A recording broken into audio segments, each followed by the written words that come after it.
Career Musician! You're listening to the Career Musician Podcast. And now for your host, music director of the stars, Nomad. Welcome to episode 13 of the Career Musician Podcast. My name is Nomad, host and founder of this fantabulous show that we got here on the internet streaming airwaves. And I am really stoked for this episode because you know what? It was super spur of the moment.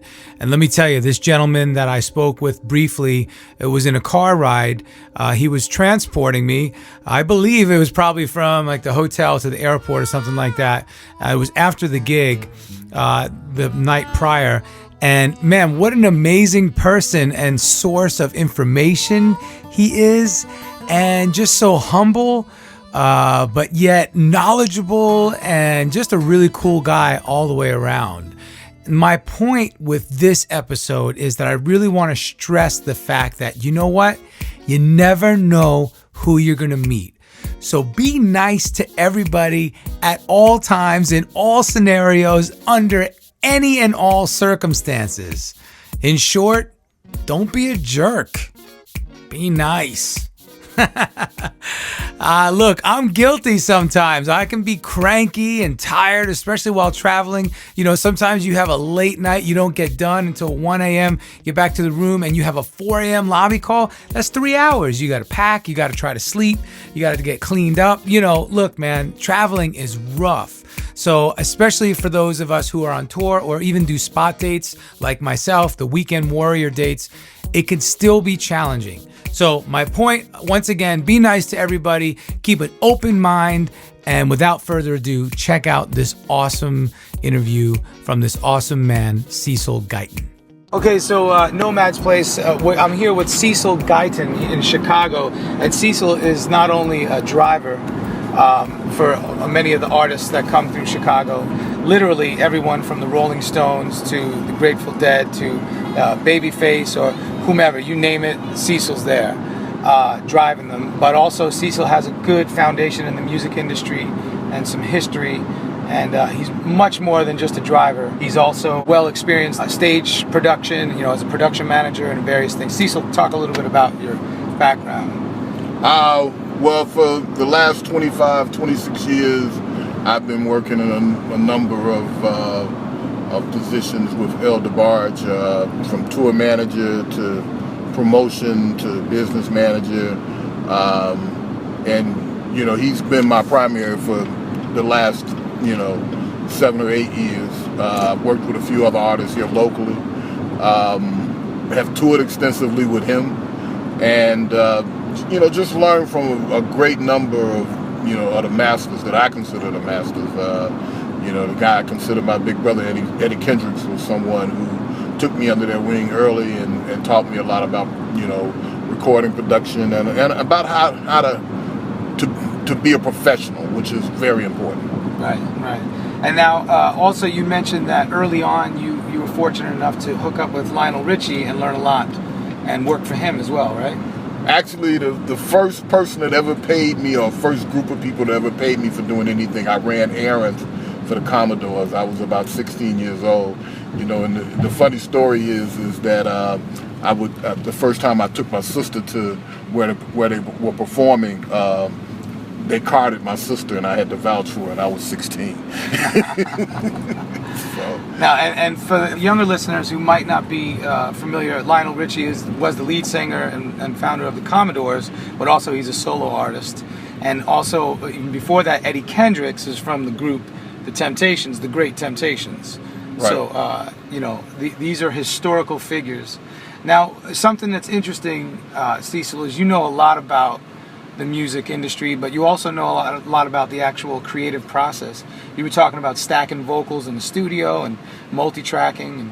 And tell us about your, experience on that side of things.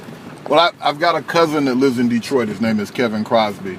Kevin has played with a number of people, but one of the people that he recorded with was Alicia Myers. And, I would go into the studio with Kevin and the stories and the lessons that I'd learned from Eddie Kendricks just flow back through me, and how you could take a 16-track analog recording process and enhance it by stacking the vocals and doubling the stacks in 2 different tracks. And those were some of the things that my cousin used to do. Those were some of the things that Eddie talked to me about. And when you listen to people that know what they're talking about, if you listen real hard, you'll learn something. That's right. That's right. Like I always say, it's best to keep your mouth closed and your eyes and ears wide open. Yes. That's awesome. So, and the thing we were just talking about now, which perhaps is the most prominent concept on everybody's mind right now, is shifts in industry and technology, and it's happening all around us in every single industry. We can draw parallels. You drew the parallel earlier. I was talking about how the music industry is going through the change of how consumers purchase and listen to music. Well, conversely, you said as a driver, you're seeing the change happen with the advent of Uber. Yes. So speak a little bit on that. I mean, you extremely profound how it, like you said, it's everywhere. Well, technology is here to stay, and what we have to do is we have to adapt and learn how to use it to our advantage. I think a lot of us have been resistant because it's these old school ideas that we know will work, and the new concept of technology is not necessarily unproven, but unknown to where it's going to take us. But it's going to take us very far. We were talking about the shift in the music industry, and my comparison was that 4 years ago when Uber was first getting off the ground, that a lot of people didn't understand the concept and didn't think that Uber would change the industry. But I've seen Uber dramatically change this industry, the industry of car services in America, actually in the world. I mean. And because of the technology that they use, it's made being able to have a driver and a car available to you at your fingertips. Right. And eventually that's where recording is going to go. That's where, What's already gone there. Right. Really. GarageBand on right. Apple. Oh, man. Music keeps us youthful, doesn't it? It's really cool because where else can you have all these different cultures, these different styles, personalities, and age groups come together to make something so united? Perhaps music is the most universal language, but also the most uniting unseen force that humans have the ability to create and communicate through. I find it very interesting that Cecil brought up the shifts in technology. As a driver, that's an excellent parallel, with the advent of Uber and the modern recording technology that we have, basically one and the same. However, you can either sit there and kick and scream and say, man, forget that, I'm not going to go with the technology, or you can get on the boat and make it happen, Captain. So let's set sail, shall we? You're listening to the Career Musician Podcast by Nomad.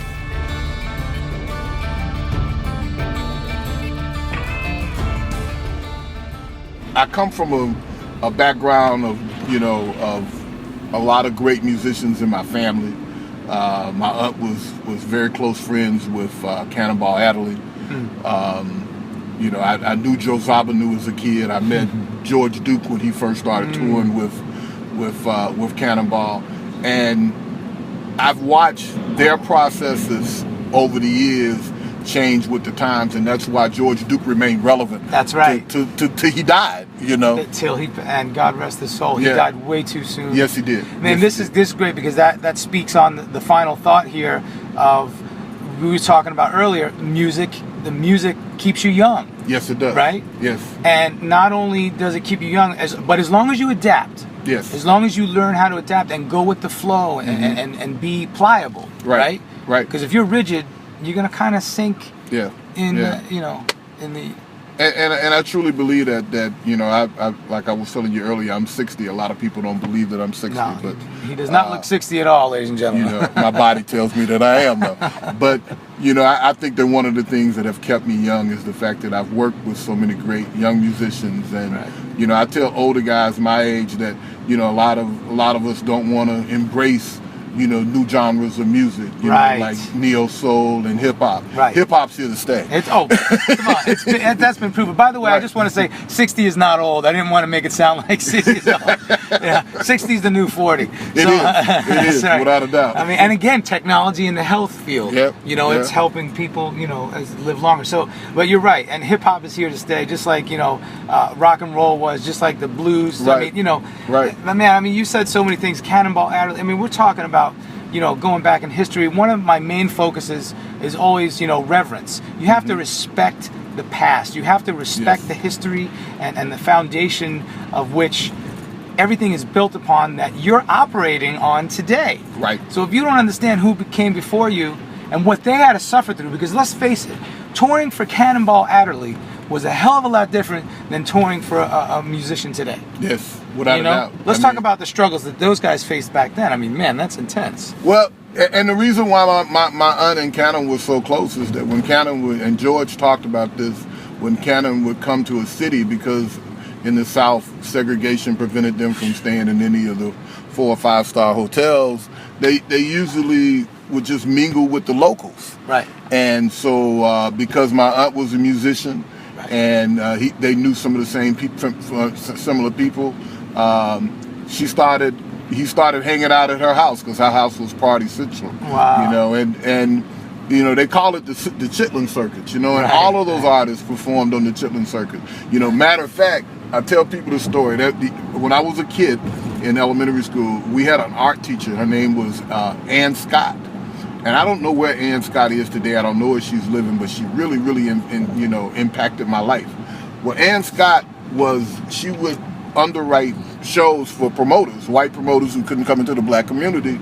She would be the face of the promotion, And so she would bring these guys to some of the people that she was dealing with, everybody from James Brown to Lou Rawls to Jackie Wilson. She'd bring them to school. It would be like show and tell at school.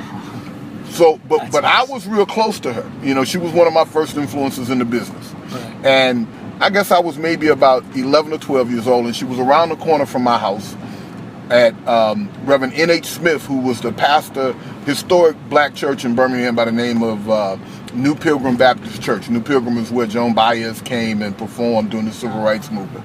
But Reverend Smith lived around the corner from us. I was real close to his kids. And so I was riding my bicycle, and Ann Scott sees me, and she motions for me to come over. And she's standing there with this tall black guy with a big pompadour hairdo. Mm-hmm. And she said, I want to introduce you to somebody. This guy's going to be a star one day. She said, this is James Hendrix. Oh, wow. And it was a young Jimi Hendrix who at the time was a sideman with the Isley Brothers. I knew exactly what you're talking about when you said that, yeah. And so, these kind of experiences wouldn't happen somewhere else. Segregation made it possible, and I tell a lot of people is that I knew that I was growing up in the middle of history, and I had a front row seat. But the fact that you recognized it is huge. And let me just say, everyone, young, old, in between, I don't care. Keep yourself open. You never know who you're going to meet, who you're going to be around. A very wise pastor in Nashville told me, Pastor Merritt, he said, you never know who you're going to meet. Yeah. So be engaging. Talk to people. Don't be afraid to talk to people. And you don't know how they might impact your life. That's right. But also, don't just talk about yourself. Try to listen to what they have to say, their experiences. And that's exactly what we're doing here. Yeah. You've shared so much, man. I mean, it's been enlightening. It's been my pleasure. Yeah. It was also awesome watching you perform last night. Oh, man, thank you. You are a maestro on stage. Oh, thank you, sir. To be able to play and conduct at the same time is something that I can't even play, let alone conduct. Well, it's funny. You kind of have to focus on one thing at a time. So you start playing, and then you grow into the other things. Right. So. Yeah. Well, thanks so much, Cecil. Yes, sir. All right, man. Yeah.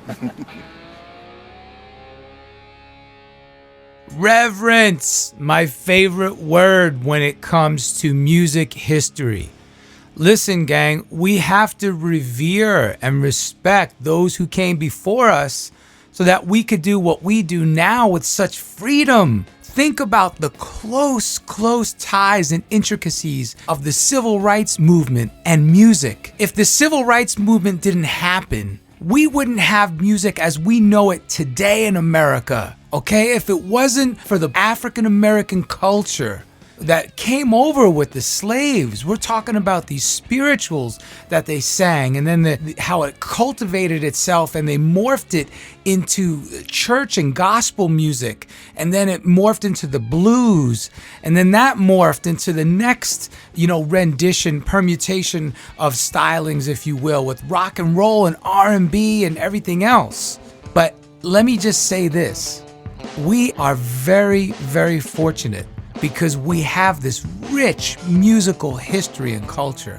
So please, take the time. If you don't know about the cats that came before you, do some research, because everything we do on our instruments today, on our vocals, has been done. I could almost guarantee it. And it's really cool that we get to do what we do now. So go back, check out the greats. I mean, look at Cecil here. He was hanging with Jimi Hendrix. He met Jimi Hendrix, Eddie Kendricks, Lionel Richie, Cannonball Adderley. We're talking about the bebop days. We're talking about the man who reinvented rock guitar as we know it. We're talking about the Temptations. I mean, there's so much rich history.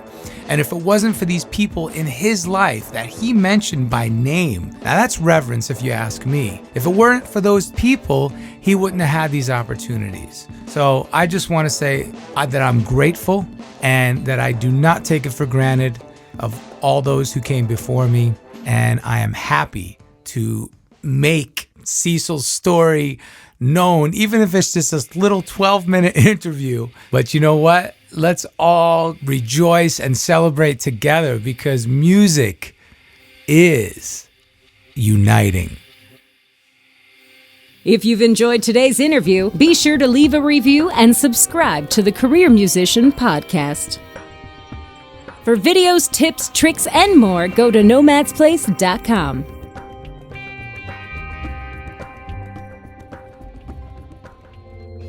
I'm just a nomad, nowhere man, writing the songs in this one-man band. A nomad.